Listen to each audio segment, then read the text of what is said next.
Hey, what's up? Exit the Matrix, Bob here. Hope you're doing well. Today, I wanted to talk about a theory that I've been going back and forth on for a while. As far as ancient history goes, and as far as Atlantis goes, and possibly any highly advanced civilizations that were on Earth before the flood, before that reset of the Earth. A few different things here, a few different paths that I'm going to try to tie together, and to show you where I'm coming from with this theory. So first off, most of the information we get about Atlantis comes from Plato. However, a lot of the ancient writings, like the Hindu Vedas and such, they speak about advanced technologies, about gods having wars in the sky, their Vimanas battling each other, and even described missiles and such, and explosions, and very intriguing, considering that some of the Sanskrit Vedic texts, they go back many thousands of years, so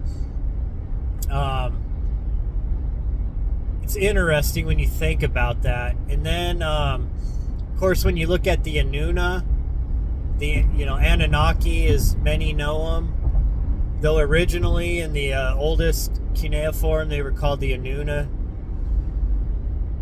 Well, the Anuna gods were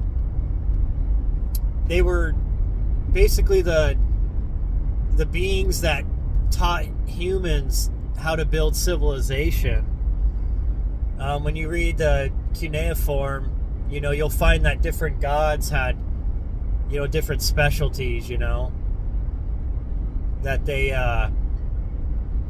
taught math and astronomy and animal husbandry and agriculture and such. All the keys you need to build a civilization. And of course, Sumer, many of those original cities, those city-states, Eridu and Uruk and Ur, they were very highly technological city-states for their time. The amazing architecture and building techniques. They had mathematics, writing, music. Even our first recipes for brewing beer came from the Sumerians, and of course they say that it was the gods that taught them how to brew beer.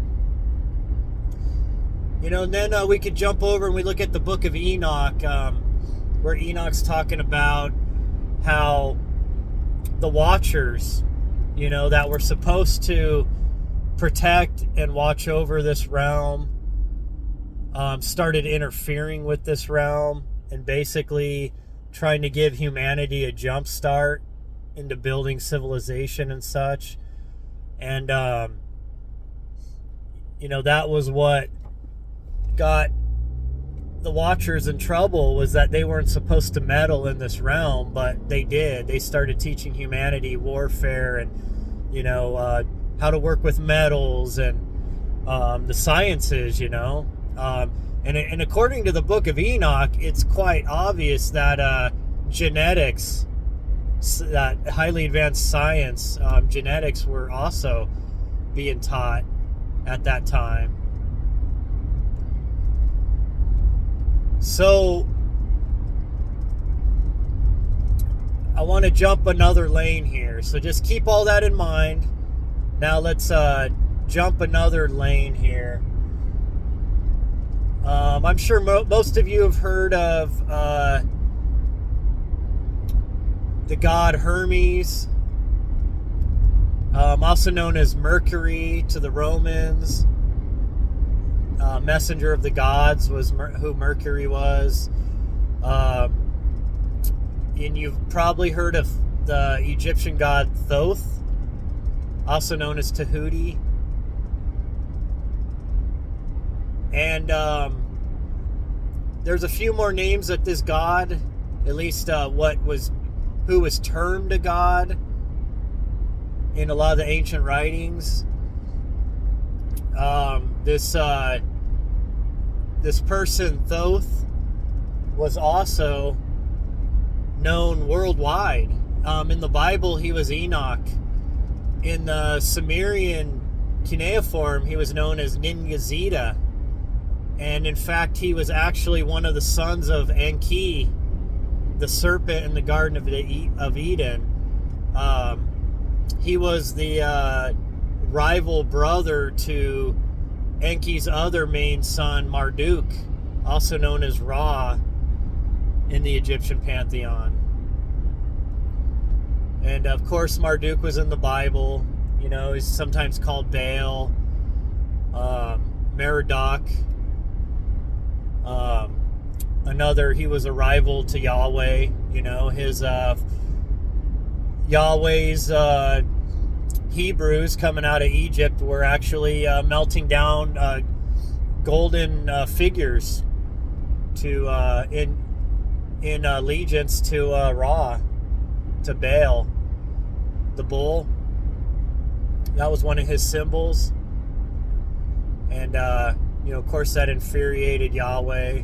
You know, and he wanted to bring his wrath on them for that, and of course, Moses had to intercede. You know, calm down the temper of this jealous God. You know, in the Old Testament. But anyways, I'm going down. Let's move on. Sorry about that, but so yeah, so this being Thoth, so he was also known in Mesoamerica as Quetzalcoatl, Viracocha, Kulkan. He traveled the world teaching advanced building, mathematics, science, astronomy. You know, all of those things you need to build a civilization, to build an advanced civilization, from teaching this to primitive people, primitive tribes of people around the world. So this being, this entity that is spoken of in all these ancient mythologies and ancient religious texts. So I would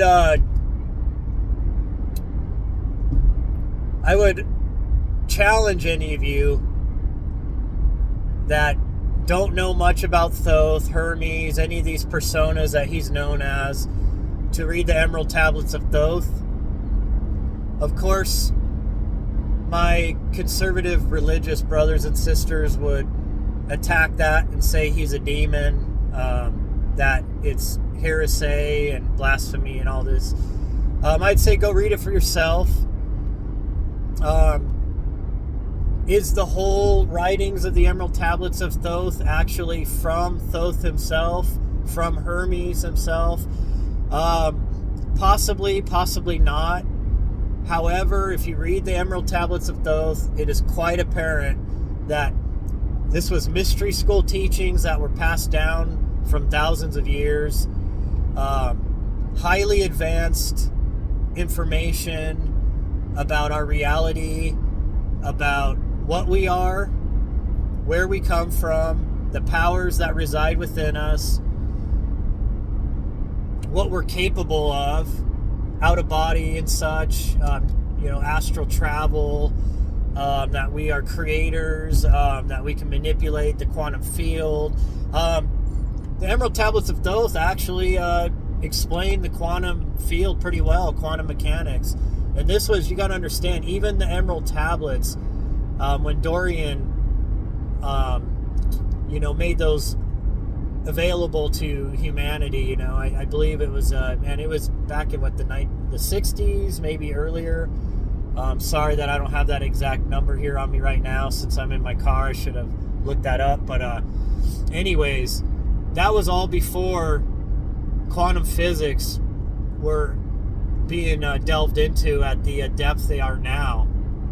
So regardless, wherever that information came from, they do allude that information being connected, though, to Thoth, to Hermes, you know, to this messenger of the gods, this scribe of the gods, this god of wisdom. Well, in the Emerald Tablets, it actually says that Thoth was not a god, that Thoth was an Atlantean priest, a high-level priest from Atlantis, taught by in the Atlantean times, the highest levels of their order, of their own metaphysical teachers. And when Atlantis was destroyed in a mass conflagration, an Armageddon-like destruction of their civilization, some of the Atlanteans escaped. And let's be real here. Just like if it would happen in our current day, it was the priest class and it was the, probably the noble classes and the government classes were the ones that had access to be able to escape the destruction. And the way he explains it is that they rose up in flying ships. You know, they were able to raise up and fly away from the destruction, which some type of flying device. Think of the Vimanas in the Vedic text. And let's just make that connection there. You can make it or not, but it is interesting. There is some kind of connection there. And he talks about how they flew over to Africa and he touched down his ship in Kem, ancient Kem, which was pre-Egypt. And when they landed in Kem, they tried to attack Thoth and his entourage, with spears and primitive weapons and such. And Thoth had some kind of a device that was very, very powerful. He was able to basically, freeze these people or put them into some kind of a stasis state, or, make it so they couldn't move or attack them. And just the other ones watching that happen, they all bowed down, they seen him as a god. And, of course, he told them that he wasn't there to, to harm them or anything. And he was there to teach them. And so he started working with the people of Kem to build Egypt. He started teaching them the tools of building civilization. And, of course, we are told by the Egyptian writings, the hieroglyphics, that Thoth ruled Egypt for thousands of years until his brother usurped him, Ra. Of course, his brother Ra was very egotistical, very narcissistic. He was, in fact, in the Anunnaki pantheon, he wanted to usurp his own father and uncle Enlil and Enki to be the supreme Anunnaki ruler on Earth. And, of course, a lot of the wars that you read about in the Old Testament, of Yahweh's, Jehovah's armies battling with, with all these other tribes and stuff and these other armies, a lot of times they were battling with Marduk's armies. But that's some stuff we can go into another day. I'm going to try to keep the focus on Thoth here in Atlantis. So Thoth describes how he designed the Sphinx, the Great Pyramid, and how under the Great Pyramid the halls of Amenti would be found in the future. He talks about these halls of Amenti, that these underground chambers that you could go and you could learn with higher dimensional beings, and they were teaching him. And they were teaching him all the secrets of life and all the metaphysical secrets of creation. And so Thoth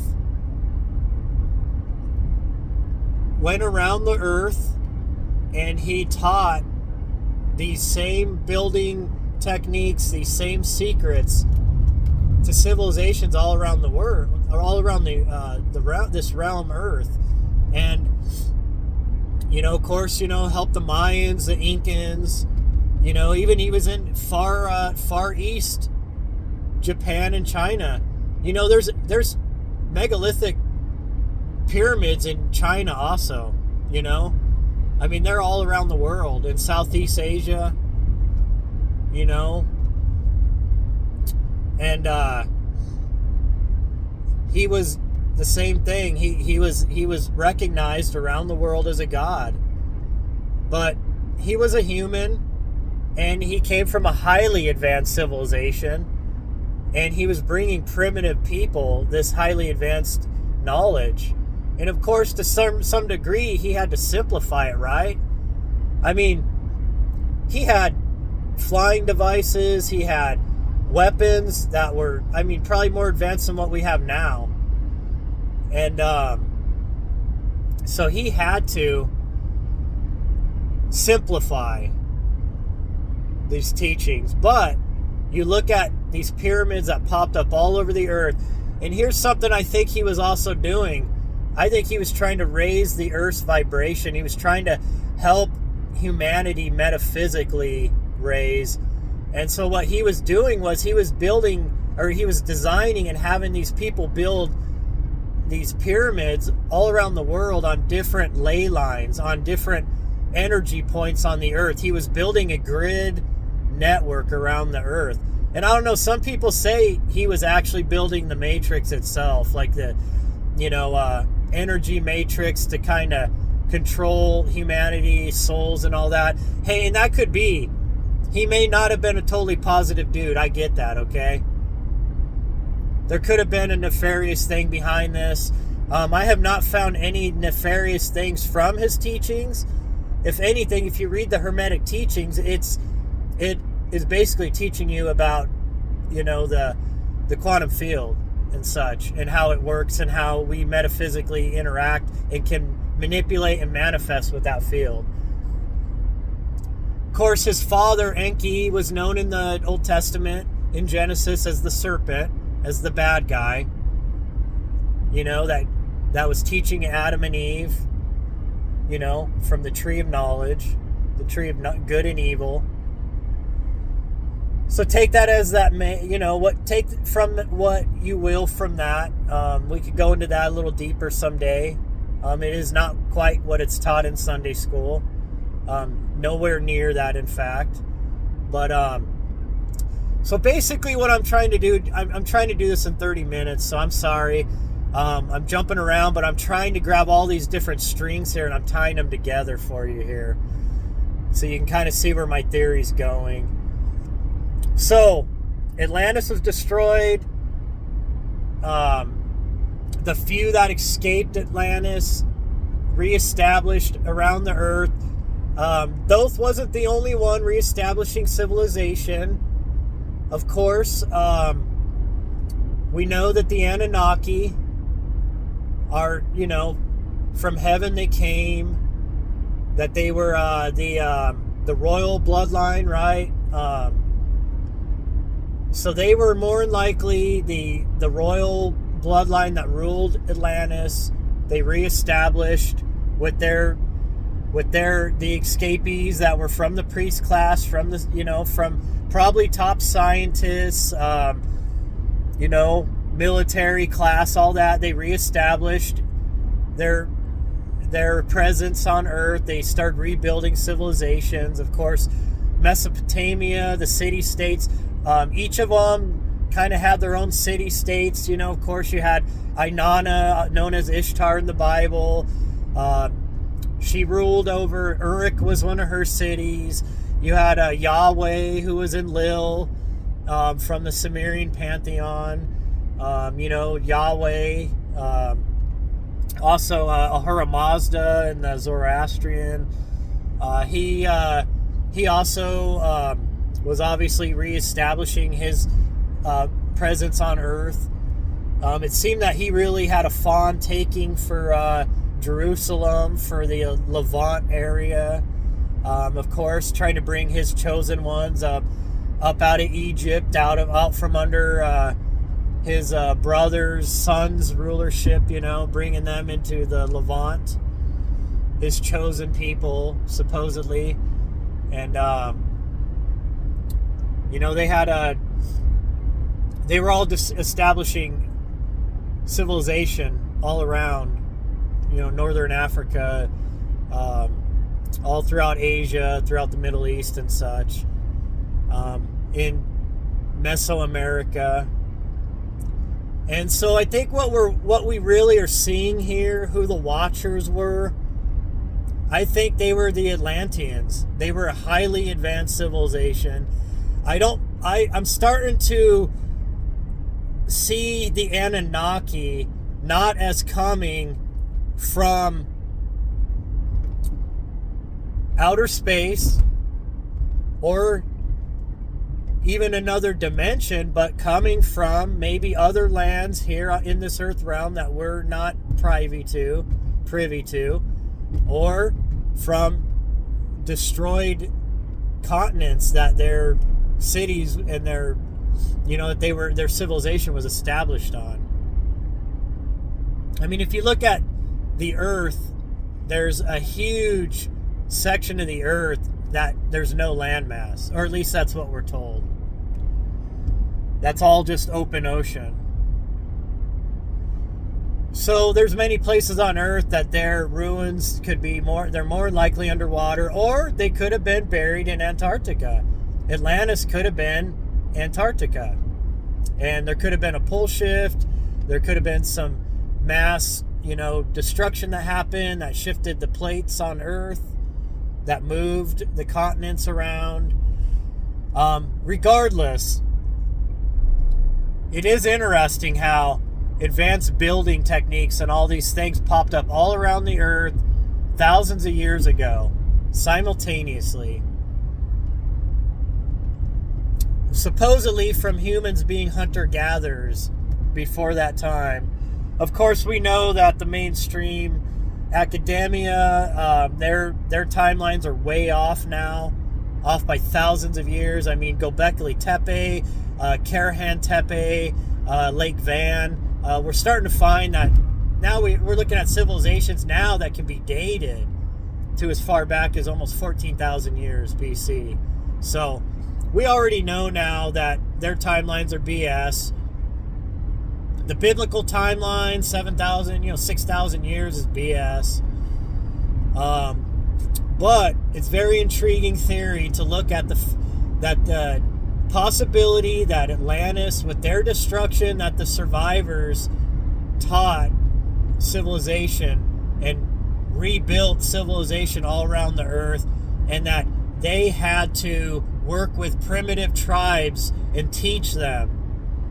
And the fact that they were worshipped as gods, the gods of Olympus, the Anunnaki, the Inanna gods, the Watchers, the Elohim in the Bible. Yes, the plural, the Elohim. Not God walking the earth, not God creating Adam and Eve and genetically manipulating humankind, but the Elohim, plural, shining ones, gods, powerful ones. Starting to make sense yet? And what happened was, some of these gods, quote unquote, wanted to be worshipped as gods, They started religions, getting people to worship them, to bring them sacrifice, bring them food, offerings. They had temples in all of the city-states in Sumer. These humans, advanced humans, masquerading as gods and as demigods. Now, let's be real. The Atlanteans, if they were that advanced, then like it said about the Watchers, that they could manipulate genetics, right? Animal genes, human genes, plant genes. So it's quite possible that these Atlanteans were also genetically modified human beings. They could have been bigger, stronger, smarter than the other primitive peoples on the earth at the time. And so when they mixed blood with these other primitive humans, then you could have had what were called demigods, like Gilgamesh, you know, like Aga Bashan in the Bible, that could have been taller, stronger, smarter. So it makes sense. When you start looking at this theory I'm talking about, there's a lot of intriguing things about it. Now, am I saying I'm going to hang my hat on this 100%? No, because I also sometimes think that the Watchers and you know, the Anunnaki and the Elohim and such were interdimensional beings too. There's still a small part of me that thinks there could be extraterrestrial, but I'm starting to think that we're living in a closed system here on Earth, that this is a closed construct, and that it's not a flat Earth or a globe Earth, but it's some kind of more of a simulated, constructed world that is a closed realm. However, there are multiple dimensions within this realm, and I'll go into that another day. But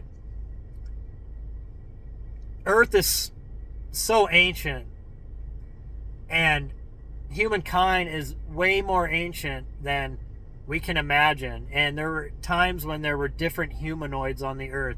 That is quite obvious by the skeletal remains. Many different shaped humans. I mean, even Cro-Magnon man alone was bigger than a Homo sapien. Bigger heads, bigger bodies, stronger. They were actually living at the same time that Homo sapiens were. So we got a lot of mysteries going on here. You're not going to find your answers in religion. You're not going to find your answers in academia, because they all touch on truth, but they all are also wrong too. They all miss the mark, you know. And to me, the whole Atlantean advanced race seeding the earth with advanced knowledge makes a lot of sense. And it would make sense too, right, that those Atlantean bloodlines would have been bred into the primitive human bloodlines. And that may be why to this day we have royal bloodlines, at least what they claim, the blue bloods, right? And they protect those bloodlines to this day. Could it be that those royal bloodlines from Atlantis, from that highly advanced civilization, that they are still trying to maintain those bloodlines from since that time forward? And that they're slightly different from full rate, you know, Homo sapien blood, because they were genetically tinkered. That maybe that was one of the downfalls of their civilization. You know, of course, you know, the book of Enoch, you know, the flood was brought because God was furious that they had corrupted all blood on earth, all DNA on earth. So very intriguing things. I think my talk brought up more questions maybe than answers for you, but I hope I gave you something interesting to research and look into theorize and hypothesize about. And anyways, hey, I appreciate you guys. You have a great day.